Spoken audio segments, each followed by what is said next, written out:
Nice try. Lebanon's fledgling rugby league team hits the ground running. Flying high, we'll take a look at the new winter sport that's really taking off. Plus, we'll be checking out the Russian Republic, which sees the sport of chess as being central to its future.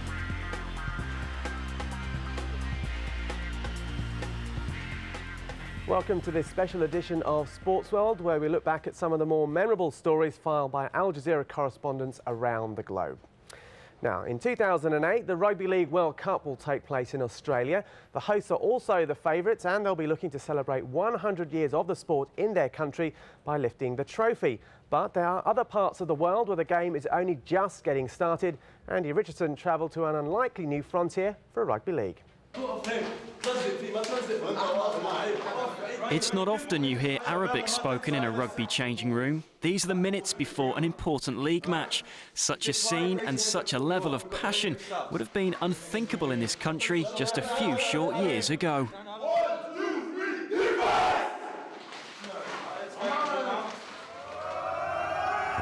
If I were to ask you to consider the heartlands of rugby league, you might think of New South Wales or Queensland in Australia, perhaps Lancashire or Yorkshire in the north of England.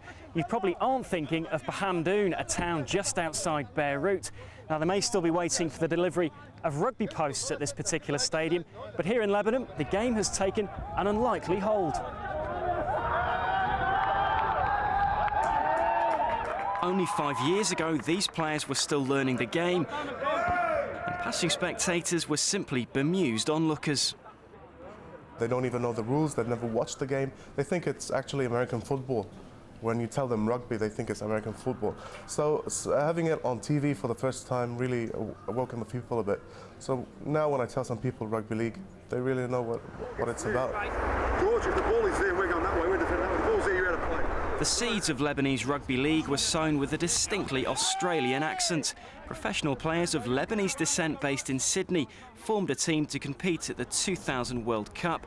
The side failed to win a game, but did win a lot of friends. They then toured their homeland and began planning for the future.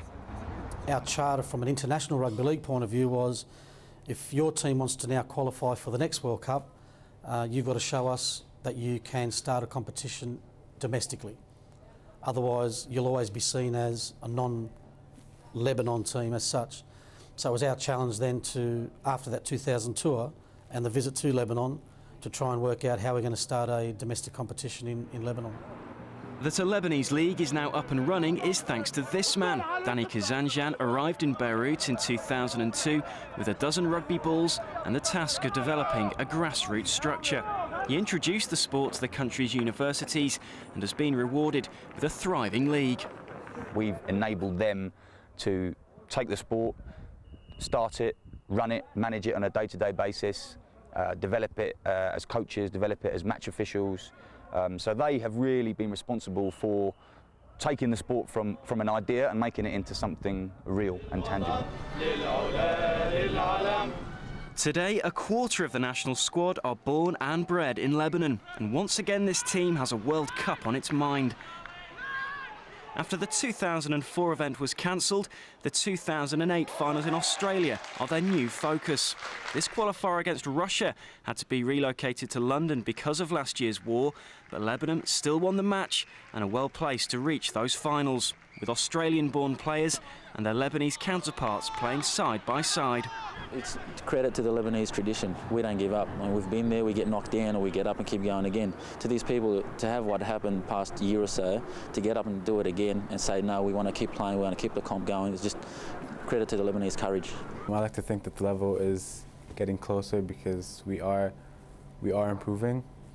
How long it will take us to get to their level, I'm not sure, but it's good to see that every time we meet them, we're able to help them more instead of sort of just lagging behind. That attitude is typified by Ibrahim Balou. He'd never picked up a rugby ball until he started university, but the game has already had quite an impact on him and his body.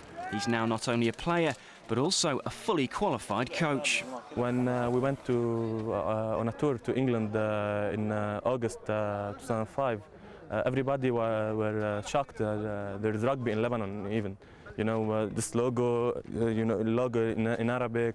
And everybody is wondering, is there rugby in Lebanon? You know, Lebanon, they thought everybody like Lebanon, we are in the desert, in tents, and you know, I don't know.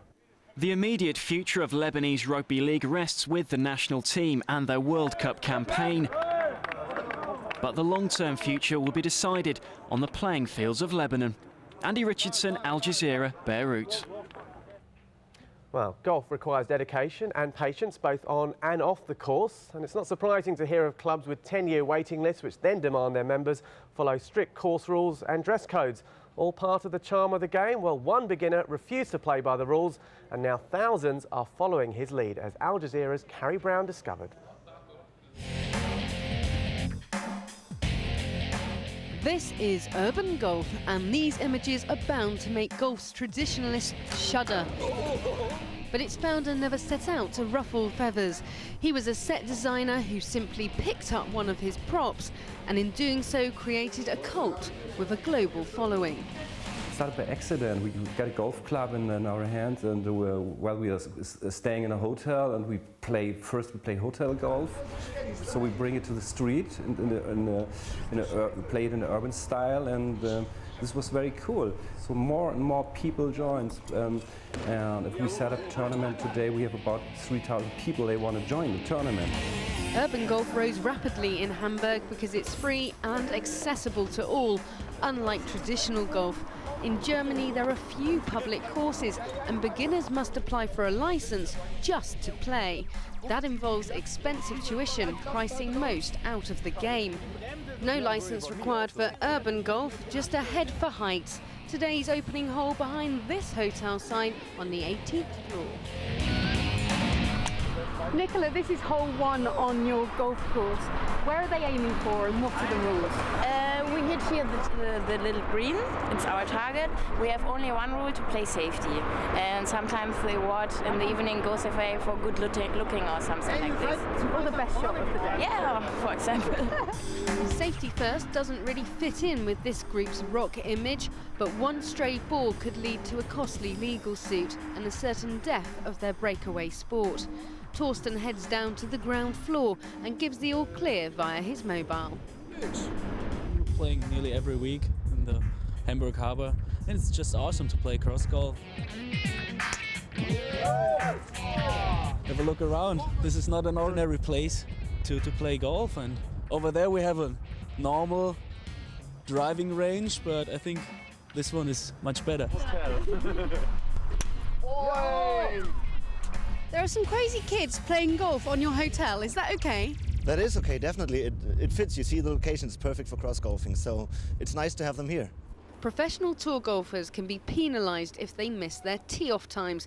If today's urban golfers arrive late for hole 2, they'll miss the boat.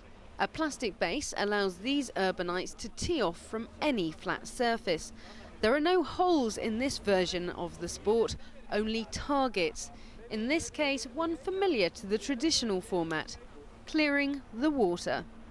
This ball will not spend years littering the ocean bed, because while traditional golfers have a club for every eventuality, urban golfers select from a choice of tailor-made balls. Altogether we have about 25 different golf balls. We have eco balls, they are soluble in the water. We have different kind of soft balls that we can play nearly every location directly in the city safe. The steamboat takes in views of the city, but cannot rival the manicured beauty of the 18th at St Andrews, nor the 12th at Augusta. Hamburg, however, does have its own showpiece hole, hole U for 3-4. This Russian U-boat provides a stunning backdrop, but it's a tricky hole to negotiate. You wouldn't want to be the caddy. The players crawl for 70 metres through cramped and narrow chambers and then climb 15 metres, grabbing hold of the periscope to reach the top. The reward, stunning views and a 300-metre fairway all to themselves. On to the fourth, and the nearby docklands provide a rustic opportunity for some chipping practice, demonstrating that urban golf is a sport for big hitters rather than expert chippers. Sprawling urban landscapes rarely offer a substitute for the short game, yet there are plenty of opportunities to take to higher ground. Some holes require a little more agility than others. Do you play real golf as well as cross golf? Not really. Sometimes I join the golf court just to try a little bit technical stuff about my swing and all this, but most of the time I play cross golf. The city of Hamburg is growing so fast, you're constantly having to redesign your course. Yeah, that's true, but that keeps it fresh, keeps the game fresh. We have to change every week the location, and old buildings go, new buildings come, and so it's a never-ending story. So Hamburg or big cities are the best cross golf courses you can find. As night falls, the resourceful urban golfers play on. 20 metres below the River Elbe lies their own 24-hour floodlit golf range. These pedestrian tunnels measure 450 metres long, a distance beyond the reach of most amateur golfers. In the evening, the players are permitted to move into the quieter streets of Hamburg and onto the 19th hole. In golf speak, that's the colloquial name given to the clubhouse. In urban golf, the last hole literally is the clubhouse. Soft plastic balls are required for this hole, but the golfers have to hit over this road hazard. Regrettably, there is the occasional casualty. That was a good one. Finally, TORSTEN sinks the hole and Hamburg's urban golfers retire to the clubhouse to talk over their rounds. There are teams enjoying their weekends in the same manner around the world. And now it appears this craze has spread further than TORSTEN could ever possibly have imagined. All right, there it goes. And it went pretty far. It was an excellent shot. Carrie Brown, Al Jazeera, Hamburg. Well, urban golf boldly going where no one's gone before. Well, just to remind you, you can keep up to date with all the latest sports news on our website. That's aljazeera.net/English. Stay with Al Jazeera because coming up, we'll be checking out the Russian Republic, which sees the sport of chess as being central to its future.